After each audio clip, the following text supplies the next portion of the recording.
যে পবিত্ৰ ক্ষণতে উজ্জ্বলি উঠা খ্ৰীষ্টৰ জ্যোতি গ্ৰহণ কৰাই ভক্তি বচন এই মাথোন আমাৰ মিনতি গ্ৰহণ কৰাই ভক্তি বচন এই মাথোন। নমস্কাৰ প্ৰিয় দৰ্শক, প্ৰভু যীশুৰ গৌৰৱ হওক আৰু তেওঁৰ পবিত্ৰ নামত আপোনালোক সকলোকে এই অনুষ্ঠানলৈ আদৰণি জনাইছোঁ। ঈশ্বৰৰ বাক্যৰ এই ধাৰাবাহিক আলোচনাৰ জৰিয়তে বিশেষভাৱে আপোনাক হয়তো উৎসাহিত কৰিছে। মই বিশ্বাস কৰোঁ প্ৰভুৰ বাক্য আজিও আপোনাক উৎসাহিত কৰিব।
বাটৰ পোহৰ প্ৰভু যীশুহে, তেওঁহে জীৱনৰ জ্যোতি।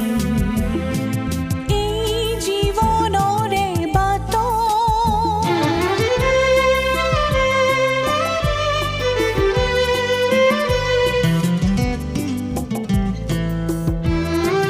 বাট হেৰুৱা যিকোনো পথিকে যীশুতে নিজকে সপে।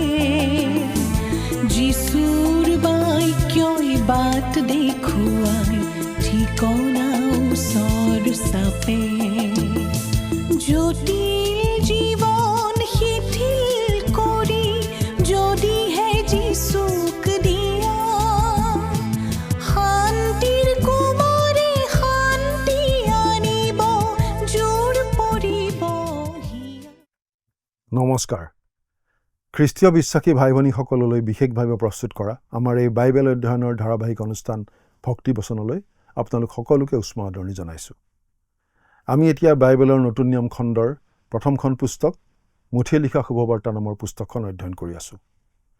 আপুনি যদি আমাৰ আগৰটো অনুষ্ঠান চাইছিল তেনেহ'লে আপোনাৰ নিশ্চয় মনত আছে যে আমি যোৱা অনুষ্ঠানত এই মুঠিয়ে লিখা শুভবাৰ্তা পুস্তকখনৰ 6 নম্বৰ অধ্যায়টো পঢ়ি তাৰ ভিত্তিত আগবঢ়োৱা আলোচনা শুনিবলৈ পালোঁ।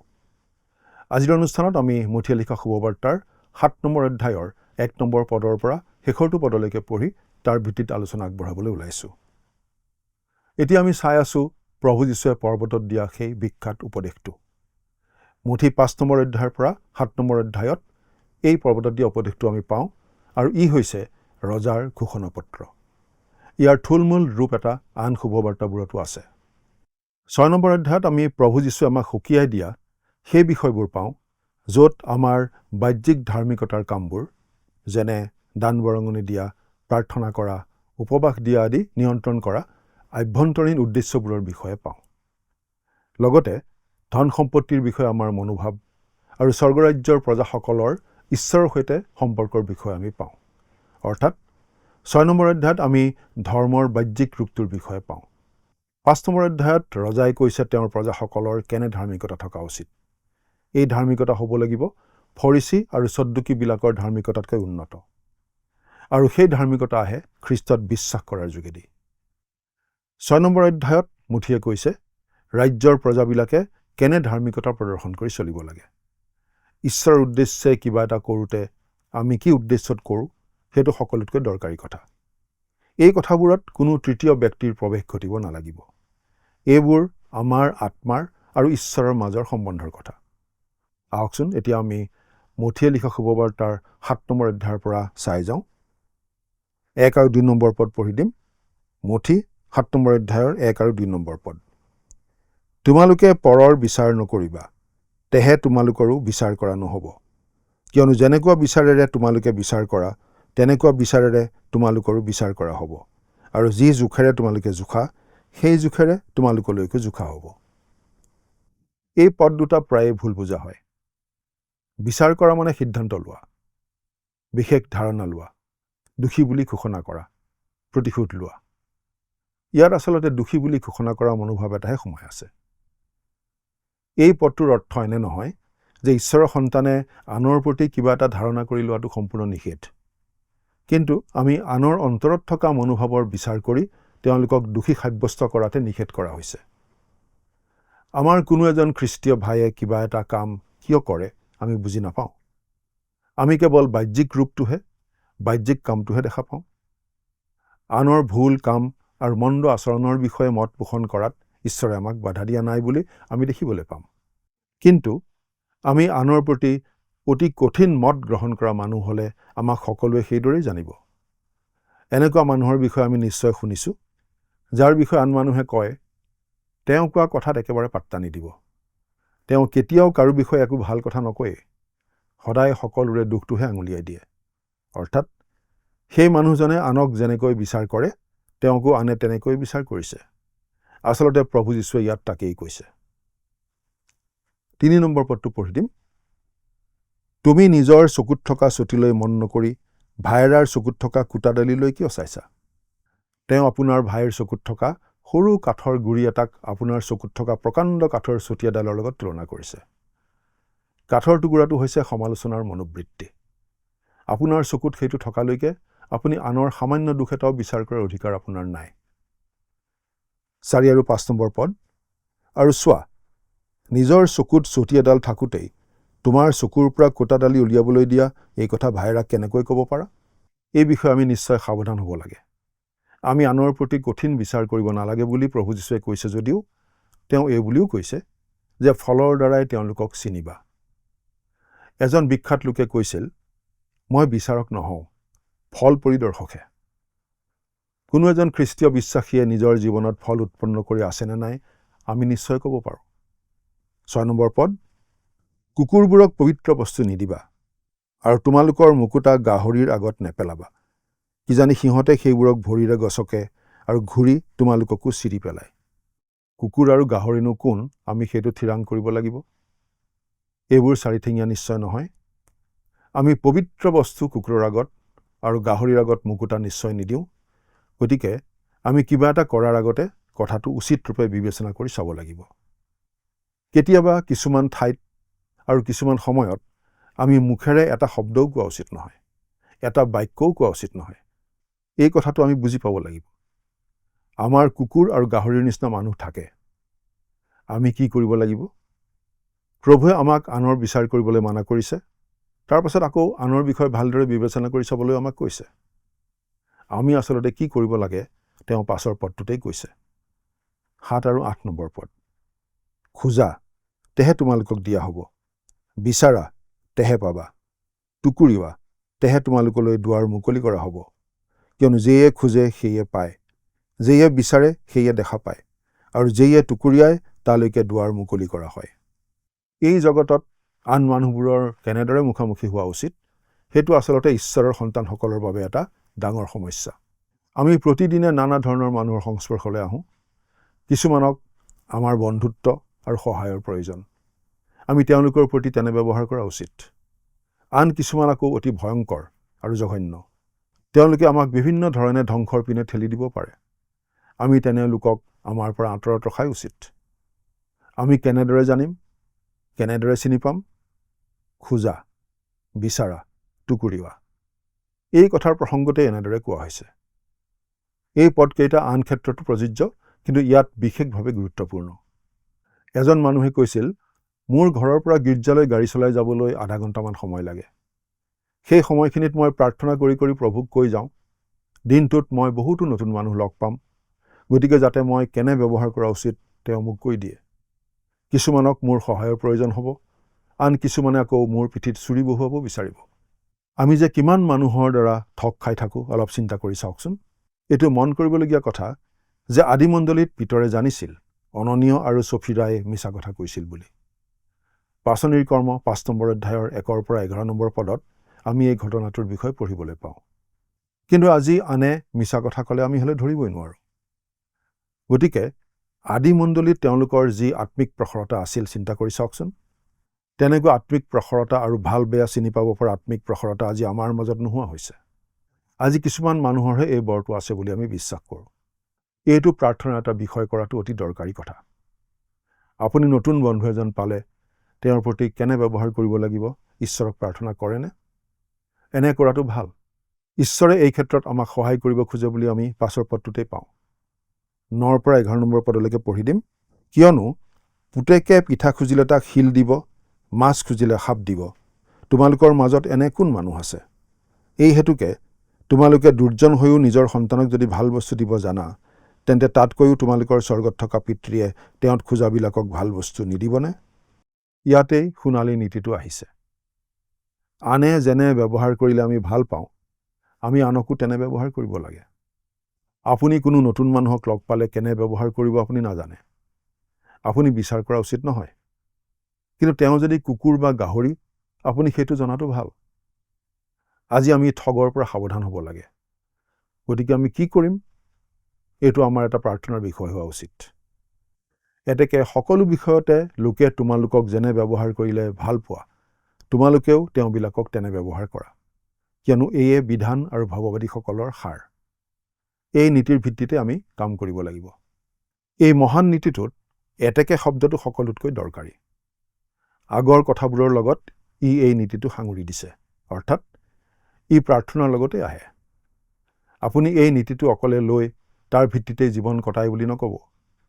প্ৰভুৱে কি কৈছে আপুনি বুজি লোৱা উচিত। আমি খোজা, বিচৰা আৰু টুকুৰিওৱা কামটো কৰিলেহে এই মহান নীতিটোৰ মতে চলিব পাৰোঁ। 13 আৰু 14 নম্বৰ পদ পঢ়িম। ঠেক দুৱাৰেদি সোমোৱা, কিয়নো যি দুৱাৰে আৰু যি বাটে সৰ্বনাশলৈ নিয়ে, সেই দুৱাৰ বহল, বাটো মুকলি আৰু সেয়েদি সোমোৱাও অনেক। কিয়নো যি দুৱাৰে আৰু যি বাটে জীৱনলৈ নিয়ে, সেই দুৱাৰ ঠেক, বাটো চেপ আৰু তাক পোৱা লোকো তাকৰ। ইয়াত আচলতে আমাক যথেষ্ট ৰং ৰহস্যৰে ভৰা এটা বহল পথ আৰু এটা এন্ধাৰ ঠেক পথৰ মাজৰ পৰা পথ এটা বাছি লোৱাৰ ছবি এখন দিয়া হোৱা নাই। আচলতে প্ৰভু যীশুৱে এটা চুপিৰ ছবিহে দিছোঁ বুলি আমি ক'ব পাৰোঁ। যদি আপুনি বহল পথটোতে সোমায়, সেই পথটো লাহে লাহে এটা চুপিৰ দৰে সৰু হৈ গৈ গৈ আপোনাক লৈ যাব মৃত্যু, ধ্বংস আৰু নৰকলৈ। কিন্তু আপুনি চুপিটোৰ ঠেক মুখেৰে সোমাব পাৰে। তাতেই আছে খ্ৰীষ্ট। তেওঁ বাট, সত্য আৰু জীৱন। প্ৰভু যীশুৱে এনেদৰে কয়, চোৰে কেৱল চোৰ, বধ আৰু বিনাশ কৰিবলৈহে আহে। কিন্তু মই হ'লে তেওঁবিলাকে যেন অনন্ত জীৱন পায় আৰু তাকেই যেন প্ৰচুৰকৈ পায়, এই নিমিত্তে আহিলোঁ। যোহন 10 নম্বৰ অধ্যায়ৰ 10 নম্বৰ পদ। আপুনি যিমানেই তেওঁৰ লগত খোজকাঢ়ি যায়, এই বাটটো সিমানেই বহল হৈ হৈ যায়। যিহিজকেল ভাৱবাদীৰ ভাৱবাণীত ঈশ্বৰৰ সিংহাসনৰ পৰা ওলাই অহা এখন নদীৰ কথা কোৱা হৈছিল, যিখন এখন সৰু নিজৰাৰ দৰে ওলাই আহি বহল হৈ হৈ এখন ডাঙৰ নদীত পৰিণত হৈছিল। সেইটো ঈশ্বৰৰ সন্তানৰ জীৱনৰ এখন ছবি। ই প্ৰতিদিনে উন্নত হৈ যায়। আমাৰ প্ৰভুৱে এই কথাকেই বুজাইছে। 15 আৰু 16 নম্বৰ পদ। যিবোৰ ভাৰিকোৱা ভাৱবাদীয়ে মেৰৰ বেগ ধৰি তোমালোকৰ ওচৰলৈ আহে, কিন্তু ভিতৰে গ্ৰাসকাৰী ৰাংকুকুৰ, সিহঁতলৈ সাৱধান হোৱা। সিহঁতৰ কৰ্মফলৰ দ্বাৰাই তোমালোকে সিহঁতক চিনিবা। মানুহে কাঁইট গছৰ পৰা দ্ৰাক্ষাগুটি বা পুলি কাঁইটৰ পৰা ডিমৰু গুটি পাৰেনে? ইছৰাইলক সাৱধান কৰি দিয়া হৈছিল ভুৱা ভাৱবাদীৰ পৰা বাচি থাকিবলৈ, আৰু খ্ৰীষ্টীয় বিশ্বাসীসকলক সাৱধান কৰি দিয়া হৈছে ভুৱা শিক্ষকৰ পৰা সাৱধানে থাকিবলৈ। কিন্তু দুয়োটা শ্ৰেণীৰ লোকেই ভেড়াৰ পোছাক পিন্ধি আহিছিল আৰু আহে। ভিতৰি ৰাংকুকুৰ, কিন্তু বাহিৰত ভেড়া। 2 পিতৰ 2 নম্বৰ অধ্যায়ৰ 1 নম্বৰ পদত এনেদৰে লিখা আছে, তথাপি মানুহবিলাকৰ মাজত ভাৰিকোৱা ভাৱবাদী উৎপন্ন হ'ল। সেইদৰে তোমালোকৰ মাজত ভাৰিকোৱা উপদেশক উপস্থিত হৈ গুপুতে বিনাশৰূপী ধৰ্ম প্ৰচলিত কৰিব। যিজনাই তেওঁবিলাকক কিনিলে সেই প্ৰভুক অস্বীকাৰ কৰিব। এইদৰে নিজে নিজৰ আকস্মিক বিনাশ ঘটাব। আমি তেওঁলোকৰ ফলৰ দ্বাৰাই তেওঁলোকক চিনিব লাগিব। তেওঁলোকৰ জীৱনত আমি তাকেই লক্ষ্য কৰিব লাগিব।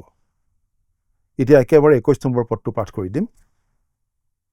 যিবিলাকে মোক প্ৰভু প্ৰভু বোলে, তেওঁবিলাক সকলোৱে যে স্বৰ্গৰাজ্যত সোমাব এনে নহয়, কিন্তু যিজনে স্বৰ্গত থকা মোৰ পিতৃৰ ইচ্ছা পালন কৰে সেইজনহে সোমাব। আমি সোণালী নিয়ম মানি চলা বুলি কৈ ফুৰিব পাৰোঁ, কিন্তু কথাটো হৈছে আমি স্বৰ্গত থকা পিতৃৰ ইচ্ছা পালন কৰি চলিছোনে? যদি আমি পিতৃৰ ইচ্ছা পালন কৰি চলোঁ, তেতিয়া আমি আমাক এজন পৰিত্ৰাতা লাগে বুলি বুজি পাম আৰু পৰিত্ৰাতা প্ৰভু যীশুৰ ওচৰলৈ আহিম। 22 আৰু 23 নম্বৰ পদ। সেইদিনা অনেকে মোক ক'ব, হে প্ৰভু, হে প্ৰভু, আমি তোমাৰ নামেৰে ভাবুক্তি প্ৰচাৰ কৰা নাইনে? আৰু তোমাৰ নামেৰে ভূতবোৰক খেদোৱা নাইনে? আৰু তোমাৰ নামেৰে অনেক পৰাক্ৰম কাৰ্য কৰা নাইনে? তেতিয়া মই সিহঁতক স্পষ্টকৈ ক'ম, মই তহঁতক কেতিয়াও জনা নাই। হে অধৰ্মাচাৰীবোৰ, মোৰ ওচৰৰ পৰা দূৰ হ। এই পদকেইটাই নিশ্চয় আজিৰ খ্ৰীষ্টীয় বিশ্বাসীক বুজোৱা নাই। মৃত আৰু জীয়া সকলো বিশ্বাসকাৰীকেই এদিন উত্তোলিত কৰি নিয়া হ'ব প্ৰভু যীশুক আকাশত লগ ধৰিবলৈ। তেনেদৰে উত্তোলিত কৰি নিয়া কাকো প্ৰভুৱে বুলি নক'ব, মোৰ পৰা দূৰ হোৱা। এই কথাখিনি মহাক্লেশৰ সময় আৰু খ্ৰীষ্টৰ 1000 বছৰীয়া শাসনৰ প্ৰসংগতেই কোৱা হৈছে। এই কথাতে আমি অনুমান কৰিব পাৰোঁ যে মহাক্লেশৰ সময়ত প্ৰভু যীশুৱে পৰ্বতত দিয়া উপদেশৰ বিশেষ অৰ্থ হ'ব সেই অৱশিষ্ট ইছৰাইল জাতিৰ লোকসকললৈ। অৱশ্যে ইয়াতে খ্ৰীষ্টীয় মণ্ডলীৰ লোকসকললৈও সচেতন বাণী আছে। মানুহে আজিকালি তথাকথিত অলৌকিক কাৰ্য কৰা কোনো মানুহৰ বিষয়ে কয়, তেওঁৰ লগত ঈশ্বৰ আছে। কিন্তু এই পদকেইটাৰ আধাৰত আমি এনেদৰে ক'ব পাৰোঁনে? আজি বহুতো কাল্ট আৰু ভুৱা দলৰ নেতাৰ মুখত আমি যীশুৰ নাম শুনিবলৈ পাওঁ। নিজক ভুৱা নহয় বুলি দেখুৱাবলৈ তেওঁলোকে বাইবেল আৰু যীশুৰ নাম ব্যৱহাৰ কৰে। বাহ্যিক ঘোষণাটো নহয়, কিন্তু ক্ৰুচত মৃত্যুবৰণ কৰা আৰু তৃতীয় দিনা কবৰৰ পৰা পুনৰ জি উঠা জীৱন্ত পৰিত্ৰাতা প্ৰভু যীশুৰ লগত থকা আন্তৰিক সম্বন্ধটোহে আচল কথা। 24 আৰু 25 নম্বৰ পদ পঢ়ি দিম। যিকোনোৱে মোৰ এই সকলো বাক্য শুনি পালন কৰে, শিলৰ ওপৰত ঘৰ সজা বুদ্ধিমান মানুহৰ লগত তেওঁৰ তুলনা দিয়া হ'ব। পাছে বৰষুণ আনিলত ঢল আহিল, আৰু বতাহ বলাত সেই ঘৰত খুন্দা লাগিলহি, কিন্তু তাৰ পুত শিলৰ ওপৰত হোৱা হেতুকে সি নপৰিল। যদি আপুনি খ্ৰীষ্টলৈ আহিছে, তেনেহ'লে তেওঁৱেই আপোনাৰ ভেটি। 1 কৰিন্থিয়া 3 নম্বৰ অধ্যায়ৰ 10 আৰু 11 পদত এনেদৰে লিখা আছে, ঈশ্বৰৰ যি অনুগ্ৰহ মোক দিয়া হ'ল, সেই অনুসাৰে নিপুণ ঘৰ সাজোতাৰ দৰে মই ভিত্তিমূল স্থাপন কৰিলোঁ। তাৰ ওপৰত আনে সাজে, কিন্তু কেনেকৈ সাজে তালৈ সাৱধান হওক। কিয়নো যি স্থাপন কৰা হ'ল, তাৰ বাহিৰে আন ভিত্তিমূল কোনেও স্থাপন কৰিব নোৱাৰে। সেই ভিত্তিমূল যীশুখ্ৰীষ্ট। যেতিয়া আপুনি খ্ৰীষ্টত আশ্ৰয় লয়, আপুনি সেই ভেটিতেই নিৰ্মাণ কৰিব লাগে। পবিত্ৰ আত্মাৰ প্ৰতি বশ হৈ আপুনি এনে জীৱন গঢ়িব পাৰে, যিটো বাইবেলত সোণ, ৰূপ আৰু মূল্যৱান পাথৰৰ সৈতে ৰিজোৱা হৈছে। আন ধৰণৰ ঘৰো আছে। 26 আৰু 27 নম্বৰ পদ। আৰু যিকোনোৱে মোৰ এই সকলো বাক্য শুনি পালন নকৰে, বালিৰ ওপৰত ঘৰ সজা নিৰ্বুদ্ধি মানুহৰ লগত তেওঁৰ তুলনা দিয়া হ'ব। তাতে বৰষুণ আনিলত ঢল আহিল, আৰু বতাহ বলাত সেই ঘৰত খুন্দা লাগিলত সি পৰিল, আৰু তাৰ ঘূৰ পতন হ'ল। বালি মানে কি? মানৱীয় উত্তমতা আৰু মানৱীয় প্ৰচেষ্টা। ই প্ৰাচীন মাংসিক দুৰ্বলতা। প্ৰিয় দৰ্শক, আমাৰ মাংসিক স্বভাৱে দিব পৰাতকৈ কিবা এটা উত্তম আমাক নিশ্চয় লাগিব। এই অংশটি মুঠি এই বুলি কৈ সামৰিছে 28 আৰু 29 নম্বৰ পদ।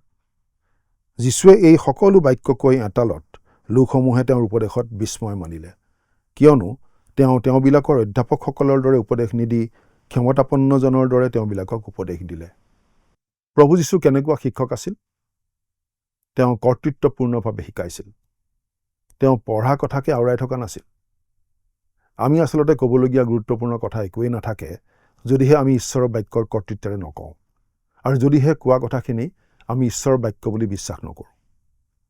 এজন বিখ্যাত বাইবেল শিক্ষকে কৈছিল, কোনো মানুহে কিবা তত্ত্বৰ কথা কৈ থাকিলে মই শুনিব নোখোজোঁ, যিটো তেওঁ নিজেও চেষ্টা কৰা নাই আৰু আচলতে সেই বিষয়ে একো নাজানে।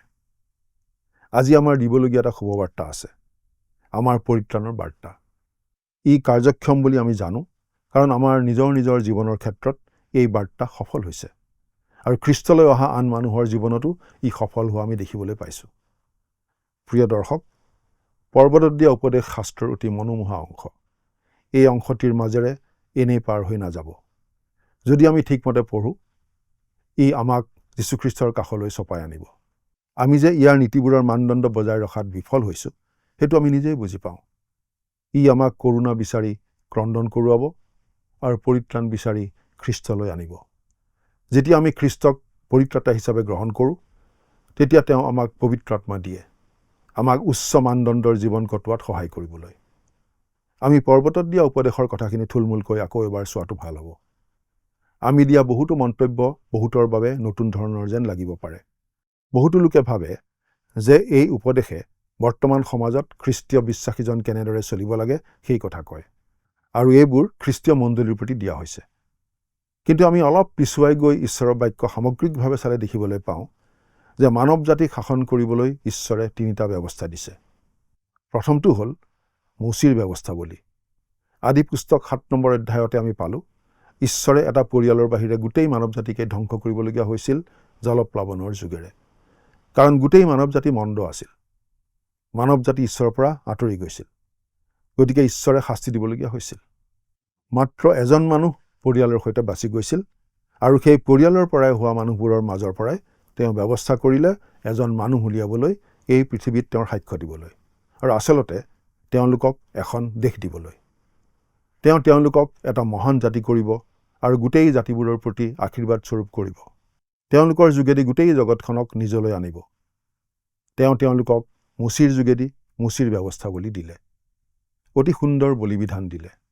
যাত্ৰা পুস্তকত ইয়াৰ বিৱৰণ আছে, আৰু ইয়াৰ মূল কথাটো হৈছে বলি আগবঢ়োৱা জ্বলন্ত বেদীটো, আৰু সেইটোৱে বুজায় যীশুখ্ৰীষ্টৰ ক্ৰুচক। বলি আগনবঢ়োৱাকৈ ঈশ্বৰে কোনো পাপীক ক্ষমা কৰা নাই, কাৰণ বিধানে মানুহক বচাব নোৱাৰে। ই মানুহক পাপী বুলিহে দেখুৱায়। ই মানুহক দোষী সাব্যস্ত কৰা ব্যৱস্থাহে, পৰিত্ৰাণৰ ব্যৱস্থা নহয়। গতিকে গোটেই পুৰণি নিয়মত সেই অগ্নিত আগবঢ়োৱা নৈবেদ্যই আহিবলগীয়া পৰিত্ৰাতা খ্ৰীষ্টৰ বিষয়ে আঙুলিয়াই আহিছিল। প্ৰভু যীশু আহি পুৰণি নিয়মৰ ভাৱবাণীৰ পৰিপূৰ্ণতা হিচাপে নিজক ৰজা হিচাপে দেখুৱালে, কিন্তু তেওঁৰ জাতিটোৱে তেওঁক প্ৰত্যাখ্যান কৰিলে। মুঠিৰ শুভবাৰ্তাত খ্ৰীষ্টক ৰজা হিচাপে আগবঢ়োৱা হৈছে, আৰু এই শুভবাৰ্তাৰ সকলো কথা সেই দৃষ্টিৰে আমি চাব লাগে। মুঠিৰ শুভবাৰ্তাত তেওঁ জন্মিছিল ৰজা হিচাপে, জীৱন কটাইছিল ৰজা হিচাপে, মৃত্যুবৰণ কৰিছিল ৰজা হিচাপে, মৃত্যুৰ পৰা পুনৰুত্থিত হৈছিল ৰজা হিচাপে, আৰু তেওঁ পৃথিৱীলৈ আকৌ আহিব ৰজা হিচাপে।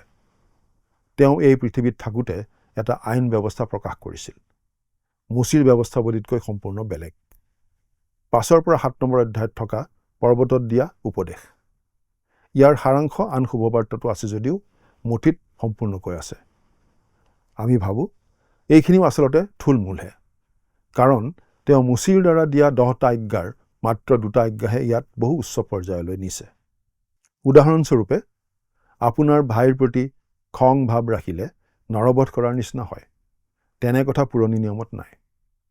তেওঁ কৈছিল, কোনো মহিলালৈ বেয়া ভাৱেৰে চালে ব্যভিচাৰ কৰাৰ নিচিনা হয়। মানৱ জাতিৰ আধাখিনি আজি এই দুখত দুখী বুলি আমি ক'ব পাৰোঁ। এই আজ্ঞা লংঘন নকৰা খুব কম মানুহে আছে নিশ্চয়। পৰ্বতত দিয়া উপদেশে বিধানক অতি উচ্চ পৰ্যায়ত ৰাখে। আচলতে এইবোৰ ভৱিষ্যতে আহিবলগীয়া স্বৰ্গৰাজ্যৰ বাবেহে। সেই সময়ত হয়তো আমি পৰ্বতত দিয়া উপদেশৰ সম্পূৰ্ণ ৰূপটো দেখিবলৈ পাম। ইয়াত আমাৰ বাবে মহান নীতি এটা আছে, কিন্তু আজি আমি বেলেগ ব্যৱস্থাৰহে অধীন। আজি আমি অনুগ্ৰহৰ কালত আছোঁ, পবিত্ৰ আত্মাৰ যুগত আছোঁ। ঈশ্বৰে আজি অনুগ্ৰহেৰে পৰিত্ৰাণ দিয়ে, বিধান পালনৰ মাধ্যমেৰে নহয়। আমি কৰা কাৰ্যৰ যোগেদি আমি পৰিত্ৰাণ নাপাওঁ। আমি কিবা এটা বিশ্বাস নকৰা পৰ্যন্ত খ্ৰীষ্টীয় বিশ্বাসী নহয়। সেই বিশ্বাস কৰিবলগীয়া কিবাটোনো বাৰু কি? 1 কৰিন্থিয়া 15 নম্বৰ অধ্যায়ৰ 3 আৰু 4 নম্বৰ পদ পঢ়ি দিম। কিয়নো মই যি শিক্ষা পালোঁ তাৰে এই প্ৰধান শিক্ষা তোমালোকক দিলোঁ যে শাস্ত্ৰ অনুসাৰে খ্ৰীষ্ট আমাৰ পাপৰ নিমিত্তে মৰিল, আৰু তেওঁক মৈদাম দিয়া হ'ল, আৰু শাস্ত্ৰ অনুসাৰে 3য় দিনা তোলা হ'ল। এই শুভবাৰ্তা, আমাক পৰিত্ৰাণ দিয়া শুভবাৰ্তা। আমি পৰিত্ৰাণ পোৱাৰ পাছত আমাৰ জীৱন ধাৰণৰ বাবে ঈশ্বৰৰ এটা পথ আছে। সেইটো মুচিৰ বিধান বা 10 আজ্ঞা নহয়। আমি গোটেইবোৰ মানিবলৈ চেষ্টা কৰিলেও আমি নোৱাৰোঁ। গতিকে 10 আজ্ঞাৰ যোগেৰে আমি পৰিত্ৰাণ নাপাওঁ। প্ৰভু যীশুত কৰা বিশ্বাসৰ যোগেৰেহে আমি পৰিত্ৰাণ পাইছোঁ। বিধানে আমাক বচাব নোৱাৰে। বিধান জীৱন ধাৰণৰ প্ৰণালীও নহয়, খ্ৰীষ্টীয় জীৱনৰ ব্যৱস্থাও নহয়। তাৰমানে আমি বিধান ভংগ কৰি চলিমনে? নাই, সেই স্বাধীনতাও আমাক দিয়া হোৱা নাই। আচলতে আমাৰ জীৱনৰ প্ৰণালীটো 10 আজ্ঞাতকৈ বহু ওপৰত। পৰ্বতত দিয়া উপদেশো নহয়, কাৰণ আমি সেই মানদণ্ড বজাই ৰাখিব নোৱাৰোঁ। মানুহৰ হৃদয়খন সলনি হ'ব লাগিব। আজি আমাৰ মাজত বহুতো উদাৰপন্থী ওলাইছে। তেওঁলোকে ঈশ্বৰক সাৰ্বজনীন পিতৃ বুলি কয়। কিন্তু প্ৰভু যীশুৱে সেই ধৰ্মীয় নেতাবোৰক কৈছিল, তোমালোকৰ পিতৃ শয়তানৰ পৰাহে তোমালোক হলা, আৰু তোমালোকৰ সেই পিতৃৰ অভিলাষ পূৰণ কৰিবলৈহে চেষ্টা কৰা। সি আদিৰে পৰা নৰবধি আৰু সত্যত নাথাকে, কিয়নো তাত সত্য নাই। সি যেতিয়া মিছা কয়, তাৰ নিজৰ পৰাহে কয়, কিয়নো সি মিছলীয়া আৰু তাৰ বাপেক। যোহন 8 নম্বৰ অধ্যায়ৰ 44 নম্বৰ পদ। আজিও বহু মানুহ আছে যিসকলৰ আচলতে ঈশ্বৰক পিতৃ বুলি মতাৰ অধিকাৰ নাই। বাইবেলে আমাক এই বুলি শিকায় যে প্ৰভু যীশুক বিশ্বাস কৰি ত্ৰাণকৰ্তা বুলি গ্ৰহণ কৰা লোকসকলে পবিত্ৰ আত্মাৰ যোগেৰে নতুন জন্ম লাভ কৰি ঈশ্বৰৰ সন্তান হয়, আৰু তেওঁলোকে ঈশ্বৰক পিতৃ বুলি মাতিব পাৰে। আমি ঈশ্বৰৰ সন্তান নে আন কাৰোবাৰ সন্তান, সেই বিষয়ে নিশ্চিত হোৱা উচিত। আজিলৈ আমি ইমানতে সামৰণি মাৰিব খুজিছোঁ। পৰৱৰ্তী অনুষ্ঠানত পুনৰ লগ পোৱাৰ আশা ৰাখিছোঁ।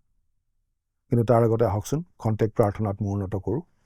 স্বৰ্গত থকা মৰমীয়াল পিতৃ ঈশ্বৰ, তোমাক ধন্যবাদ দিওঁ, কিয়নো তোমাৰ বাক্যৰ যোগেৰে তুমি আমাক আকৌ এবাৰ মনত পেলাই দিলা যে আমি কোনো ধৰণৰ নীতি নিয়ম পালন কৰি, কোনো বিধি বিধান পালন কৰি তোমাৰ দৃষ্টিত গ্ৰহণীয় হ'ব নোৱাৰোঁ। তুমি আমাক অনুগ্ৰহ কৰি তোমাৰ একেজাত পুত্ৰ যীশুখ্ৰীষ্টৰ যোগেৰে পৰিত্ৰাণ আগবঢ়াইছা, আৰু তেওঁক বিশ্বাস কৰি আমি আজি তোমাক পিতৃ বুলি মাতিব পাৰিছোঁ। প্ৰভু, আমাৰ দৰ্শকসকলৰ কাৰণেও তোমাক ধন্যবাদ দিওঁ, যিসকলে নিয়মিতভাৱে আমাৰ এই অনুষ্ঠান চাই আছে। তেওঁলোকৰ ওপৰতো তোমাৰ বিশেষ অনুগ্ৰহ আশীৰ্বাদ থাকিবলৈ দিবা, কিয়নো প্ৰাৰ্থনা আমাৰ মহান ত্ৰাণকৰ্তা নাছৰতীয়া যীশুৰ নামত আগবঢ়াইছোঁ।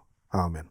প্ৰিয় দৰ্শক, আপোনাক বিশেষ অনুৰোধ জনাওঁ যে এই অনুষ্ঠান আপোনাৰ কেনে লাগিছে অনুগ্ৰহ কৰি জনাব। আপোনাৰ কোনো প্ৰশ্ন থাকিলেও আমাক সুধিব পাৰে। আমি চেষ্টা কৰিম আপোনাৰ প্ৰশ্নৰ উত্তৰ দিবলৈ। মই বিশ্বাস কৰোঁ এই অনুষ্ঠানৰ দ্বাৰা প্ৰতিদিনে আপোনাৰ আৰু মোৰ জীৱনত ঈশ্বৰে নতুন নতুন আশীৰ্বাদ যোগ কৰিছে। আজিৰ আলোচনাত আপুনি যি শিকিছে তাৰ পৰা এটা সৰু প্ৰশ্ন কৰা হ'ব। আপুনি মন দি শুনি আৰু তাৰ উত্তৰটো লিখি পঠাবচোন।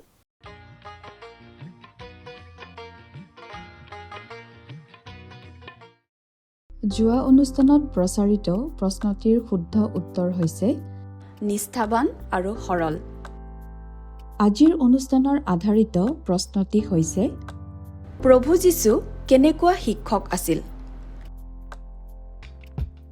অপশ্যন এ নিষ্ঠুৰ, অপশ্যন বি দয়াহীন, অপশ্যন চি কৰ্তৃত্বপূৰ্ণ, অপশ্যন ডি বিফল ব্যক্তি। প্ৰিয় দৰ্শক, আজিৰ প্ৰশ্নৰ সঠিক উত্তৰটো আজি সন্ধিয়া 6 বজাৰ আগেয়ে আপোনাৰ নাম আৰু ঠিকনাৰে সৈতে আমালৈ 7429840242 নম্বৰত SMS নাইবা হোৱাটছআপৰ যোগে প্ৰেৰণ কৰক।